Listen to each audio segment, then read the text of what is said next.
the selection questionnaire and evaluation criteria. And I'm going to give you the very kind of short version of this. Again, we could spend hours talking about this kind of sort of a specific point here. And the key points here to discuss is what is selection and what is evaluation. Now, I've alluded to this at the beginning of the presentation, and selection is talking about which bidders are going to be in the competition. So I mentioned about that kind of like that two-stage thing, didn't I? That restricted process.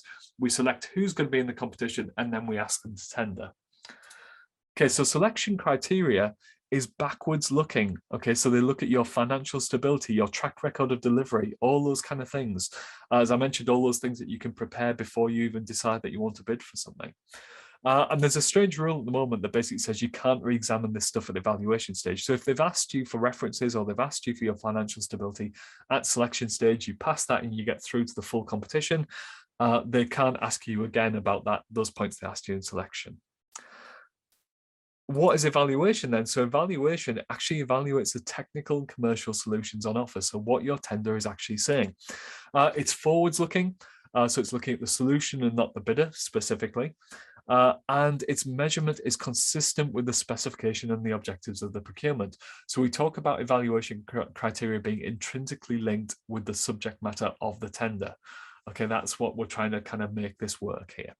And actually, these things are forwards looking. So selection criteria is rearwards looking, is backwards looking, and evaluation criteria is forwards looking.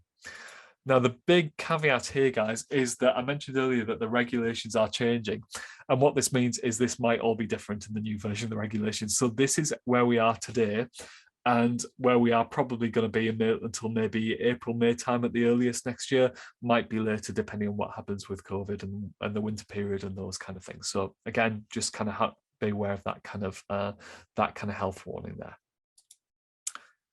Okay, so what else have we got within this kind of selection criteria and selection questionnaire and evaluation criteria? So we have this other bit of weird language, this thing called meat. So apologies to the vegetarians and vegans out there. Meat is an essential part of public sector procurement, and meat stands for the most economically advantageous tender. And it is basically the mixture of technical, sometimes called quality, and commercial, sometimes called price. Okay, so it's a mixture of those things, and you'll see these weird and wonderful ratios: 70-30, 60-40, 50-50 should always add up to 100. So that's your first kind of clue if something's not being done properly. And this, for example, the top one would be, let's say, 70 quality, 30 price. So that means it's heavily weighted on the kind of the quality of what you buy, of what the kind of procurement person is buying. 60-40 is a little bit more balanced, and 50-50, they're saying that the price is just as important as the quality. Okay, so very, very important.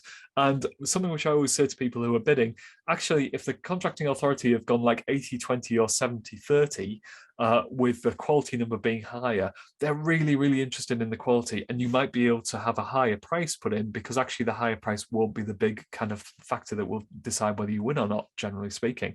If it's the other way around and it's 80 on the price or 70 on the price, then a very, very small change in the price will mean potentially that you're going to be kind of, either better in the rankings or lower in the rankings, because it's going to have a much more of a higher multiplying effect on the final score. Really important to understand that point. So look at what the procurement team is telling you by that ratio, and then put your bid together accordingly. Now, rather confusingly, under the new versions of the regulations, meat might become MAT, most advantageous tender. And the reason for that is that there is an accusation made to procurement professionals in the public sector that they only want to buy the cheapest.